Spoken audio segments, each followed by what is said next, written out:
Welcome back. As you know, I'm Eli, the computer guy, here for the Daily Blob, where I say, aw, this brings back memories.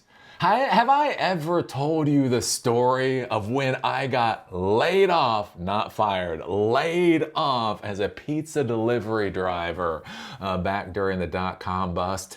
Yep, I had my college degree, I had my military experience, I had my MCSE, I had 100 hours of Avaya systems training, I had built out, $500,000 server rooms and the whole nine yards, and I got laid off of pizza delivery. I was in Seattle. Literally, I finally decided to leave Seattle when I was going to get a temporary help desk job at some kind of tax software company. And I was sitting there and I was talking to one of the other people that was trying to get the job. It was $9 an hour. And I was talking to this other guy who had far more experience than I did, and he was willing to commute 45 minutes one way. So I had a college degree, MCSE, all that. He had like double my experience and was gonna commute 45 minutes each way to get to that job. And that was the point that I realized, well, I went west. I was a young man and went west. Maybe now it's time to go back east and actually be able to try to figure out how to feed myself. So anyways, I think this is interesting with the Seattle area, because the Seattle area is a very weird area as far as the technology world goes, because when it has boom bust cycles, it really fucking booms, but it also really fucking busts. So you had the dot-com boom, but before that you had Boeing. Boeing has gone through boom and bust cycles. There have been other engineering boom and bust cycles. And it's the type of place where when things are going well, things are going really well, and when things go sideways, well, you find out how much you're actually worth in a capitalistic society. So this story is actually coming from one of these Seattle newspapers, but it's talking about the tech layoffs there. And I think this is interesting too, to be thinking about things like tech employment from a geographic standpoint. One of the issues that I see with so many of the people that ask me questions about jobs, Eli, how do I get a job, right? Is they're all over the fucking world. They're all over the fucking world. And one of the things I try to explain to people is jobs are very geographic. Like, it depends on where you're at, right? So like silicondojo.com, we're bringing back silicondojo.com's in-person classes, and I'm going to be doing that in Durham, North Carolina. So there's some place called Research Triangle Park. Research Triangle is Raleigh, Chapel Hill, and Durham. And that area is fucking amazing, right? I go there, you go to a tech meetup there, it is 300 people at a meetup. At a meetup, right? They're just people, right? There's IBM and there's Red Hat and there's I don't know, lots of other big tech companies there. And so that's one of the reasons. So I am willing to commute 3 hours and 20 minutes to go teach in Durham, because I can commute 3 hours and 20 minutes to teach in Durham to a full classroom, or I can go 20 minutes here in Asheville, North Carolina and teach 2 people. Right? And that's just the reality. That's the reality of geography. And so that's one of the things to be thinking about too, especially as the economy starts going sideways. One of the things to think about is with the United States, we are an empire. We're not a country, we're an empire. We're 3,000 miles by 2,000 miles plus huge territories or whatever, right? And so one of the things to realize is as the economy goes sideways, different places are going to be hit by the changes in our economy differently based off of whatever. And so one of the curious things with Seattle is it is so tech heavy. It is so insanely tech and engineer heavy that when you start seeing the layoffs of engineering and tech talent, it is going to hit Seattle even worse than other places than you might expect, like even some place like San Francisco. San Francisco has a lot of tech, but it actually has a bit more of a diversified economy than Seattle does, so they're not doing as poorly. So anyways, Seattle tech layoffs shake regional economy as Microsoft, Amazon cut tens of thousands. So I've talked about that. Microsoft has cut 16,000 employees. I don't even know how many tens of thousands of employees Amazon has cut at this point in time. Seattle's economy reels as Microsoft and Amazon cut jobs, hurting restaurants, real estate, and tax revenue. And this is one of the things I talked about before with the Great Recession, right? When Bear Stearns fell, right? When Bear Stearns fell, my company was still doubling every 60 to 90 days. Sucks to be Bear Stearns, right? Bear Stearns fell. Didn't give a fuck. I was too fucking busy making money to give two shits that Bear Stearns. Bear Stearns was like, oh, sucks to be them, right? That was my answer, right? And then like 3 months after Bear Stearns fell, and then the real estate market started getting hit. Anyways, I owned my home. It sucked. It was like, okay, well, this investment isn't as good as investment as it was. Doesn't matter. We're still doubling every 60 to 90 days. I'll fucking make my money back selling McAfee all day long, right? But then it was like that hit, and then the people that supported the real estate industry, they got hit. Again, didn't really matter to me. Then the people that supported them got hit, and then we got hit. And that's the whole thing. That's the whole thing with the economy, right? The tide raises most boats, and when the tide goes down, it also lands most boats, I suppose. The wave of mass layoffs by big tech, large technology corporations that has continued since last year is shaking the economy of Seattle, Washington, one of America's major tech hubs. The Wall Street Journal assessed that compared to other areas where big tech is concentrated, such as San Francisco, Seattle is taking a bigger hit from the layoffs. For decades, Seattle grew its regional economy on the back of technology corporations. The area is home to Microsoft and Amazon headquarters, and Apple and Google also have offices there. As high-earning employees of technology corporations purchased large numbers of dwellings, housing prices and tax revenue rose. Yeah, housing prices in 2015 were insane. Can't imagine what they were, I don't know, last year. Seattle was also a city where talent from large corporations launched their own startups and attracted strong interest from venture capital. However, as Seattle's major corporations embarked on mass layoffs in recent years, the regional economy began to take a hit. According to Layoffs.fyi, a site that tracks workforce changes at corporations, Microsoft and Amazon have laid off more than 45,000 employees since 2023, accounting for 85% of all layoffs among technology corporations in the Seattle area. So those two companies, when they laid off 85% of all the tech employees that were laid off in the area. The reason Seattle is feeling a shock of layoffs more than other tech hubs is its unusually high dependence on employment by technology corporations.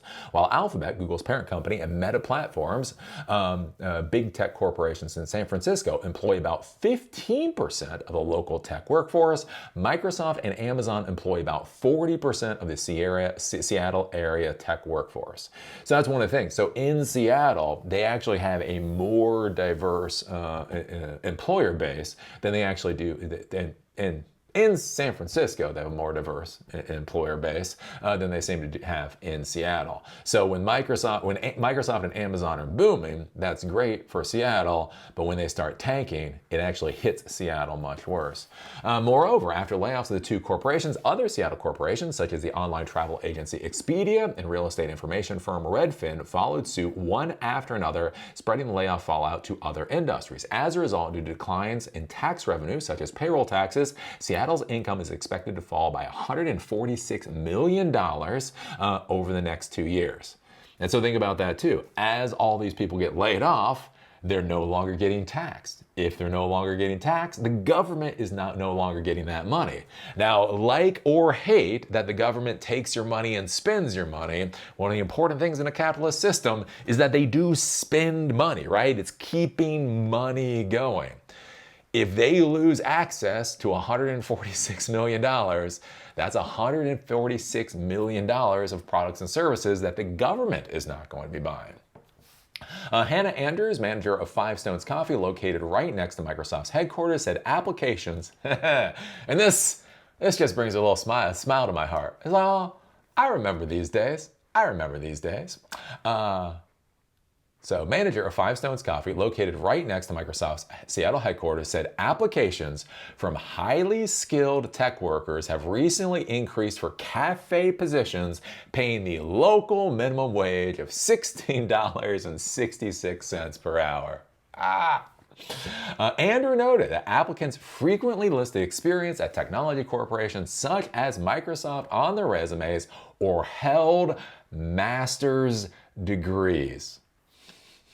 Seattle's commercial districts are also wobbling for the mass layoffs of big tech employees.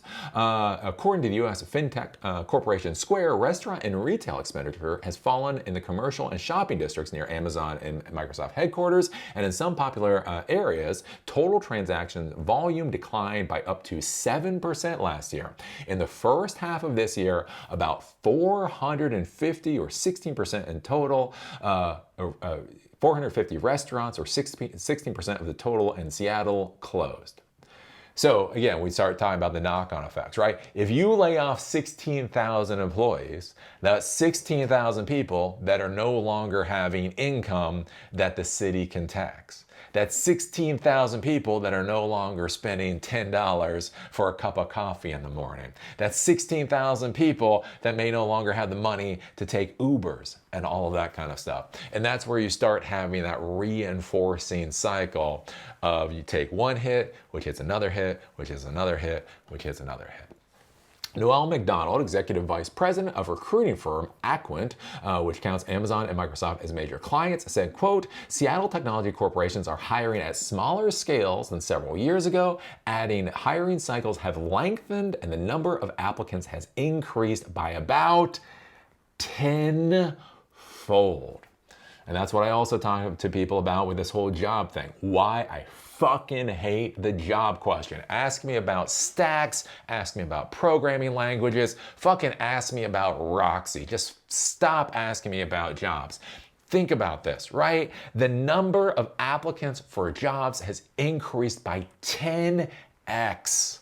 So if they have one position open or two positions open, look, I can sit here and I can mentor you and we can go through the interview process and the resume process and all that horseshit. But man, if you got 1,000 people applying for a job and there's one or two openings, the fucking statistics are your resume is gonna end up in the trash. I don't give a shit how good it is, right? So anyways, there we go with Seattle. Seattle is now getting so bad for the tech industry. Folks are applying for the coffee shop. And just understand with a smile, people are like, Eli, why aren't you empathetic? No, see the smile, The smile is from empathy. The smile is from empathy. It's like, oh yeah, I remember that. That sucks. Yeah, no, because when I was there, so the thing that after I got laid off from pizza delivery, I ended up working at Nordstrom Bellevue, which was one of their flagship facilities. It's inventory control.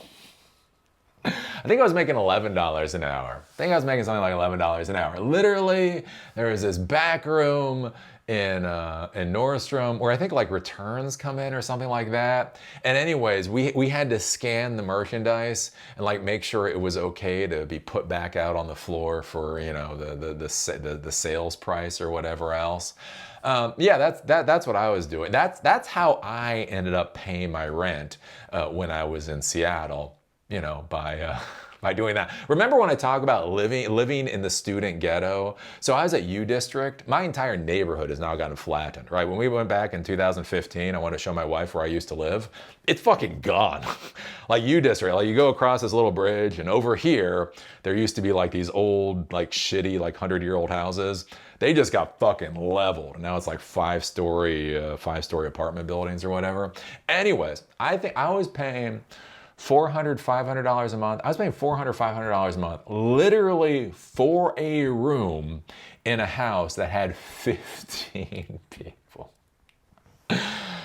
So let's reiterate. I had the vocational training for DECA, for entrepreneurship, when I went through high school. I had one of the longest technology training programs in the U.S. Army. I had my bachelor's degree. I had my MCSE. I had my Avaya training. I had all of this experience. And my time in Seattle was living in a room of a house, spending like $450, $500 a month with 15 other people in the house, basically going off and doing inventory control after I've been fired from pizza or been laid off of pizza delivery. So when you see this smile, yeah, this is empathy. This is like, oh, I remember that. I remember, yeah, that was shitty. Oh, that was so fucking bad. Damn, that was bad. Anyways, so yeah, this is just something for you folks to be considering and thinking about, right? If you want to be technology professionals, right? I've been hearing for the past 10 years. I've been hearing about past 10 years this horseshit about passion, right? You motherfuckers will not shut up about passion. Passion, passion, passion, passion, passion, passion, passion. Well, buckos, we're about to find out exactly how passionate you are about if-else statements. Because here's the thing, right? You know, I survive. I'm still a technology professional. Still trying to figure out what to do. I ran into that guy Adolfo, who was a consultant for telephone systems. He explained a couple things to me. I did leave Seattle. I went back to Baltimore. From Adolfo, I put up pole type signs for computer repair. One thing led to another, and in a couple of months, I was back to shopping at Whole Foods, had my own apartment, and the whole 9 yards. Right? I think that's one of the big things. Is like right now, understand what situation we are actually in. What we're actually in. Not what the fuck Trump is saying or what Biden was trying to say out there. Not all this puffery that people are talking about.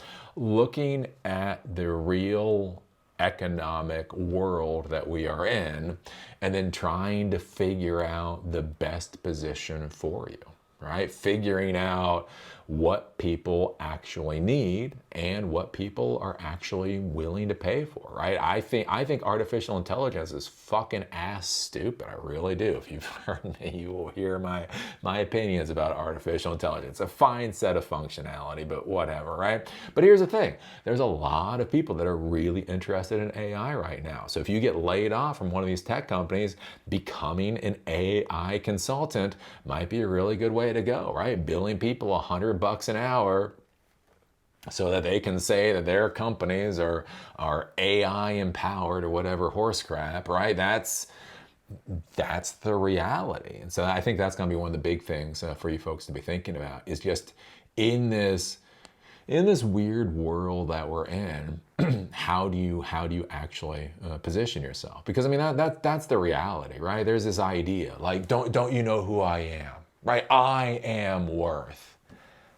You're not worth shit. You're worth what somebody's willing to pay you, right? Again, I remember this, you know, my Buddhist lessons, my Buddhist childhood, right? There's a whole the eat grass quote. So anyways, when I was a kid, you know, I was brought up in a particular sect of Buddhism that was very Japanese.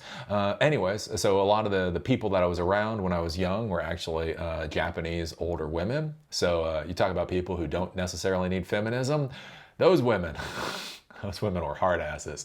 Those women have been in World War II, lost World War II, got their country nuked, and then ended up marrying GIs and coming to the United States, where people were not necessarily polite about the folks that attacked Pearl Harbor. But anyways, right? It was interesting learning Buddhism from them. And there was the story. There was the eat grass story, and then basically we had one member of the sect or whatever. We had one member, and it was during the 1980s, and he'd been making a lot of money. He was a bigwig, had been making a lot of money. During the 1980s, they had their own economic upheaval. Surprise, surprise, this shit happens every decade. Don't be surprised. Anyways, so he had lost his job. And they were no longer hiring that type of person, right? He had been very valuable, but his skill set was no longer needed. And so he was going there, and he was going to one of the Buddhist elders, and he was talking to her, and he was like, I don't know how to feed my family. I don't know how to pay the mortgage or whatever else. And so she's walking through, well, can you do this? And can you do that? I can't do this, and I can't do this, and they're not hiring for that. Right? So she's going through, and she's being very nice, and she's going through all the types of questions that a person like that wants to hear. Finally just gets to the end, like I am with you fuckers, And she's like, well, look, we've gone through all the nicety, we've gone through all the pie in the sky, and you're telling me that that's not a possibility. So she's like, you know, they're always hiring at the gas station. And understand, this was a Japanese lady who had survived World War II and her country getting nuked and coming to the United States. So you don't want to go, woe is me to this woman. Anyways, right? So she's like, they're always hiring at the gas station. And the guy looked at her and was like, I can't work at a gas station. Literally, that was the moment this woman went from being nice to being real. She looked at him, said, eat grass, walked the fuck away. Because that's the reality. You are only valuable for what people will pay you for. If they're not willing to pay you for your MCSE, if they're not willing to pay you for your fucking node experience, if you're not willing to pay for that kind of stuff, the reality is the gas station is fucking hiring. And if you're not willing to work at the gas station, nobody gives a fuck if you starve to death. So anyways, from the great Buddha teacher, take the opportunity that is in front of you. Or eat grass. Grasshopper. Anyways, some things to think about, some things to ponder as everything's going sideways. Our economy is gonna get so bad. See a smile. I remember when people say I'm not empathetic enough. I think about it. I was doing Kempo, last martial art I did. Anyways, one of the classes, a seminar my instructor held was on knockouts. Like knockouts and nerve deadening. So anyways, it was really cool. We go there and you get your partner and you do all these nerve deadening attacks. Like there's this, you can hit here. If you just use your knuckle and just right about here, it's amazing.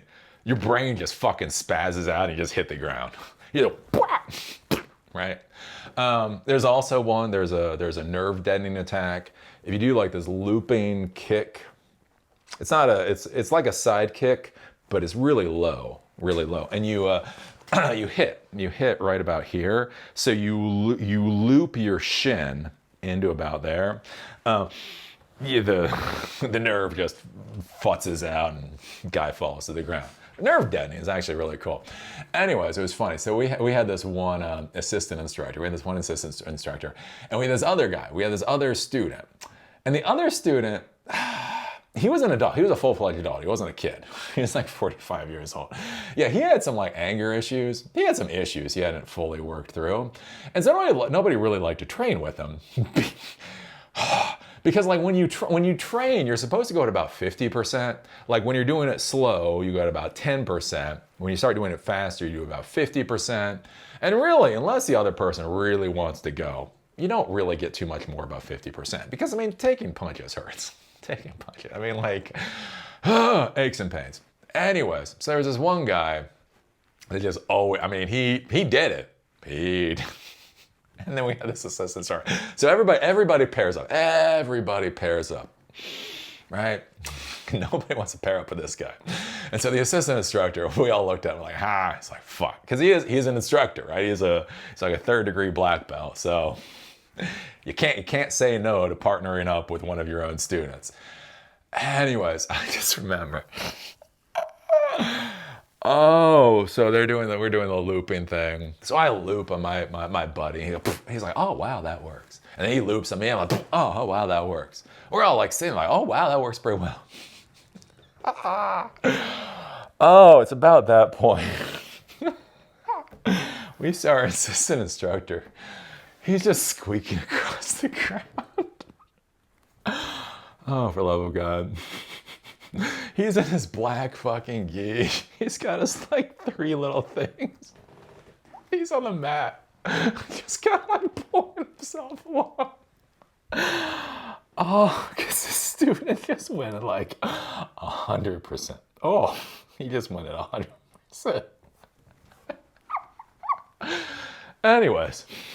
And so that's the thing, we're all looking. Oh, we're all looking down at our assistant instructor. And we're all laughing our asses off. Because basically what we're thinking to ourselves, but for the grace of God, I could be squeaking along the floor right now too. And see, that's the thing. We had a tremendous amount. Oh, I'm crying. We had a tremendous amount of sympathy. We had a tremendous amount of empathy. So much empathy for our assistant instructor. Oh, and that's why we're all laughing our asses off as he scoots across the floor. So anyways, for all of you people that think, oh, I am so heartless and cruel about what's going on with the economy and all these poor little technology employees that are about to find out the reality of capitalism. The fact of the matter is, no, the reason I smile and laugh so much is I have a great amount of empathy and sympathy for them. I'm just thinking, but for the grace of God, I could be being rejected from being a barista at a coffee shop. So anyways, good times. Good times. That poor little guy. He's just like, It's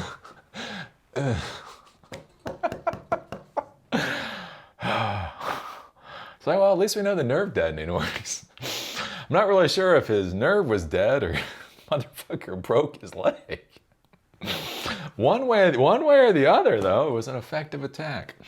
So anyways, what do you think about this with Seattle? What do you think about the Seattle tech layoffs having a dramatic effect on the entire economy of Seattle? What do you think about, again, two companies, essentially, Microsoft and Amazon, being able to affect so much of the tech job market? What do you think about 10x the number of employees going for every position? And now that literally people with master's degrees are going to try to get minimum wage, barista jobs.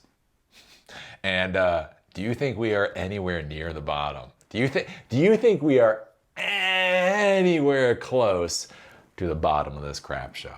Put your thoughts down below.